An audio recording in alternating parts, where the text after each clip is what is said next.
माझे 2-3 प्रश्न आपल्या समोर आहे. एक तर हे मंदिराच्या संदर्भामध्ये पूर्ण होण्याच्या दृष्टिकोनातनं आपण ताबडतोब निधी मंजूर करणार आहात का? ज्याला 25 कोटी रुपये प्राथमिक स्वरूपामध्ये मंजुरी माननीय मुख्यमंत्र्यांच्या समितीने दिली होती. दुसरं या ठिकाणी अध्यक्ष महोदय की या मंदिराच्या संदर्भामध्ये जसं पंढरपूर आराखडा, शिर्डी आराखडा, अनेक ठिकाणी आराखडा केला. संत मुक्ताईचं मंदिर हे त्या धर्तीवरचं मंदिर आहे. त्यामुळे या ठिकाणी पहिल्यांदा प्राथमिक स्वरूपामध्ये 2015ला एक 100 कोटीचा आराखडा प्राथमिक स्वरूपात तयार केला होता. तो कागदावरच होता, पूर्णत्वास आलेला नव्हता.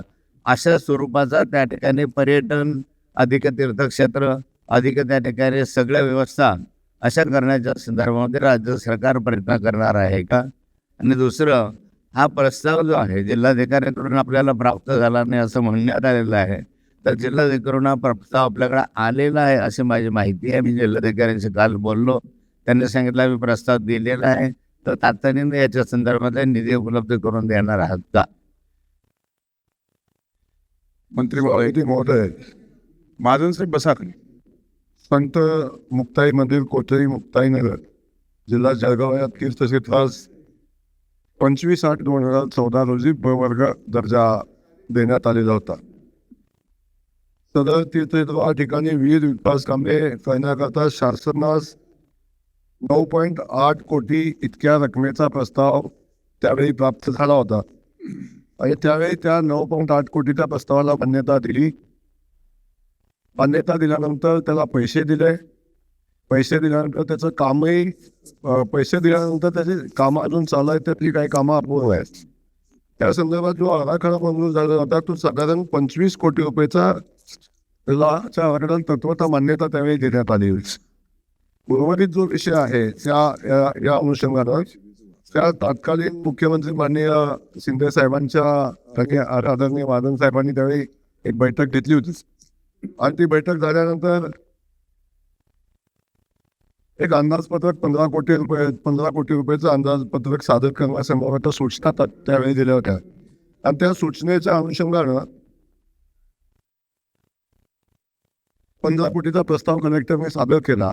परंतु त्या पालकमंत्र्याच्या अध्यक्षतेखालच्या समितीने त्या प्रस्तावाला मान्यता देणं अपेक्षित होतं आणि मग शासनाकडे येणं अपेक्षित होतं. परंतु तसं न करता ते डायरेक्ट प्रस्ताव आला. त्यामुळं त्या प्रस्तावाला पुन्हा जिल्हाधिकाऱ्याकडे पाठवलं आणि पालकमंत्र्याची समितीची मान्यता त्याला आली पाहिजे ती देऊन तो प्रस्ताव आता साधारण 5/12/2025ला तो प्रस्तावाला त्या समितीनं मान्यता दिली आणि तो प्रस्ताव महाराष्ट्र सरकारकडे आलेला आहे. आणि तुम्हाला प्रोसेस माहिती आहे की या जो 25 कोटीचा आराखडा आहे याला साधारण पालकमंत्र्याच्या अध्यक्षतेखाली समिती आहे, त्याच्यापुढं मुख्य सचिवांच्या अध्यक्षतेखाली HPC आहे आणि त्यानंतर शिखर समितीची मान्यता माननीय मुख्यमंत्री महोदयांच्या अध्यक्षतेखाली एक समिती असते. त्या समितीची मान्यता याला घेतली पाहिजे. आणि त्या मान्यतेसाठी आता जो प्रस्ताव सादर झालेला आहे तो शिखर समितीला आपण मान्यतेला पाठवू. जशी शिखर समितीची मान्यता त्याला मिळेल मिळाल्यानंतर संबंधित कामासाठी आपण निधी उपलब्ध करून देऊन ते काम पूर्णत्वाला देण्याचा प्रयत्न करू. हा प्रस्ताव 2015ला माननीय मुख्यमंत्री देवेंद्रजींच्या बैठकीमध्ये मंजूर झाला. त्या कालखंडामध्ये याची कॉस्ट जी होती ते 25 कोटी रुपये होती. आता 10 वर्षानंतर याची किंमत जी आहे, एस्टिमेट जे आहे ते वाढत गेलेलं आहे. माझा प्रश्न असा आहे की त्या काळात 25 कोटी रुपये तर आजच्या रिवाईज एस्टिमेट करून त्या रिवाईज एस्टिमेटच्या दृष्टिकोनात याला पैसे देणार आहे का? आणि दुसरं मगाशी मी सांगितलं की शिर्डीचा आराखडा करता, पंढरपूरचा आराखडा करता, कारण 7 वर्षामध्ये 1 रुपयासुद्धा या मंदिराला मिळालेला नाही. आणि त्यामुळे या मंदिराचा कळस जो आहे तो तसाच अर्धवट आहे. मंदिराचं काम अर्धवट आहे. त्या ठिकाणी हे पूर्ण करण्याच्या दृष्टिकोनात असा विशेष प्रकारचा आराखडा तयार करून तीर्थक्षेत्र विकास योजनेच्या अंतर्गत याला तशी व्यवस्था करणार आहे का? मी सांगितलं मगाशी की याला 100 कोटी रुपयाचा एक प्राथमिक आराखडा तयार केला होता. प्राथमिक आराखडा त्याला मान्यता मिळाली नव्हती. नंतरच्या कालखंडामध्ये तो तसाच राहिला. त्यामुळे याला मान्यता मिळाली नव्हती. ती मान्यता आपण परत देणार आहे का? आणि जो निधी मध्ये मिळाला तो आपल्या जो निधी मगाशी मिळाला तर आमच्या पाठपुराव्यामुळे त्याला माझा निधी मिळाला. आपण पाठपुरावा सातत्यानं केला. त्याच्यामुळे म्हणजे मंजूर निधी आहे त्याच्यामधनं तो निधी मिळाला.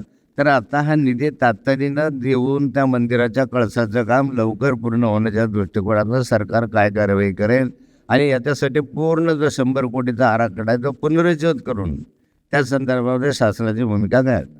मंत्री महोदय, सभापती महोदयांनी अगोदरच सन्माननीय सदस्य महोदयांना सांगितलंय की जो आराखडा तात्कालीन परिस्थितीमध्ये 25 कोटी रुपयाचा आराखड्याला तत्वता मान्यता मिळाली. त्यातलं 9 कोटी रुपयाचं काम प्रत्यक्षात मंजूर झालं, कामही झालं आणि त्याला 9 कोटी रुपयाचा निधी त्याला दिलेला आहे. परंतु कॉन्ट्रॅक्टरनं ते काम गतीनं करणं अपेक्षित होतं, ते काम झालं नाही.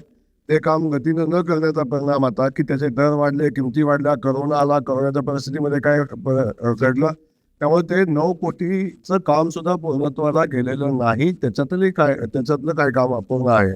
आता आपण म्हणता की काम लेट झालं, मग आता सुधारित दराप्रमाणे त्याला पैसे दिले पाहिजेत, ही भूमिका आपली आहे. पण असं काय कुठल्या त्या कॉन्ट्रॅक्टमध्ये असं नव्हतं की त्याला सुधारित प्रशासकीय मान्यता देण्यात येईल किंवा ती प्रोसेस इथं नाही. ते काम त्यांनी वेळेत पूर्ण करणं अपेक्षित होतं, तेव्हा ते काम का नाही झालं याची चौकशी आपण करू.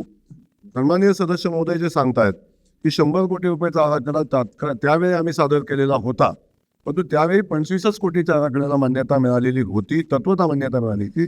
आता 100 कोटीच्या आराखड्या संदर्भातला सदस्य महोदयांनी जो सांगितलंय ते तपासून आपण पाहू. परंतु आत्ता जो कलेक्टर आणि पालकमंत्री महोदयांनी जो प्रस्ताव 15 कोटी रुपयाचा शासनाकडे पाठवलेला आहे, तो शिखर समितीकडे आपण तो प्रस्ताव मान्यतेसाठी पाठवतोय. शिखर समितीची मान्यता मिळाल्यानंतर मंदिराचा कळस, मंदिराचं काम पूर्णत्वाला नेण्यासाठी जो निधी शिखर समितीनं मान्यता देईल तो आपण त्या संबंधित तीर्थक्षेत्रासाठी आपण देऊ आणि त्यातून तीर्थक्षेत्राचं काम पूर्णत्वाला नेण्याचा प्रयत्न आपण करू.